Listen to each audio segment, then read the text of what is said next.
আসসালামু আলাইকুম রহমতুল্লাহ। প্রিয় দর্শক, আপনারা স্ক্রিনে দেখলেন নোয়াখালীর হাতিয়ার নবনির্বাচিত এনসিপির এমপি প্রিয় দর্শক হান্নান মাসুদ। তিনি রাস্তায় বসে আছেন, পাশে তার নেতাকর্মীরা স্লোগান দিচ্ছে। কিসের স্লোগান দিচ্ছে? সন্ত্রাসীদেরকে, চাঁদাবাজদেরকে গ্রেপ্তার করার জন্য।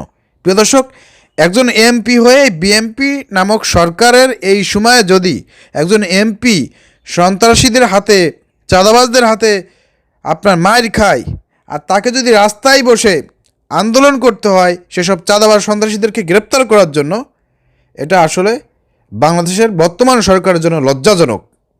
এবং বর্তমান বিএনপি তারেক রহমানের এই সরকার যে ব্যর্থ সরকার হিসেবে পরিণত হচ্ছে এবং সেই দিকেই যাচ্ছে, সেটাই কিন্তু প্রমাণ করে। অতিবিলম্বে এসব সন্ত্রাসী চাঁদাবাজদেরকে গ্রেপ্তার করে শাস্তির আওতায় আনতে হবে, এই দাবি জানাচ্ছি।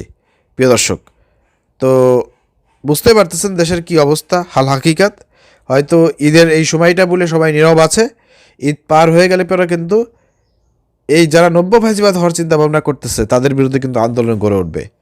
তো আমরা বারবার সতর্ক করতেছি বিএনপি সরকারকে যে আপনারা দেখেন, আওয়ামী লীগের মতন ফাঁসিবাদ হওয়ার চেষ্টা করেন না।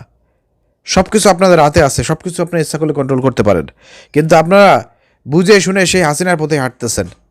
এর পরিণতি, এর ফলাফল কিন্তু কারোর জন্যই ভালো হবে না, এটা আমরা সতর্ক করতেছি। তারপরে আপনারা শুনতেছেন না, খাল কেটে কুমিরা দিতেছেন। আপনারা আওয়ামী লীগকে পুনর্বাসন করতেছেন। তার ফলাফল কি হচ্ছে? তার ফলাফল কিন্তু খুব খারাপ হচ্ছে, খারাপ হবে। এটা বারবার আপনাদেরকে বুঝাই বলার পরেও আপনারা ভুলে গেছেন। দীর্ঘ 17 বছর ধরে আওয়ামী লীগের হাতে যে নির্যাতনের শিকার হয়েছেন, সব কিছু আপনারা ভুলে গেছেন। সব কিছু বলে এখন তাদের সঙ্গে রাজনীতি করতে যাচ্ছেন, খাল কেটে কুমির আনতেছেন আপনারা।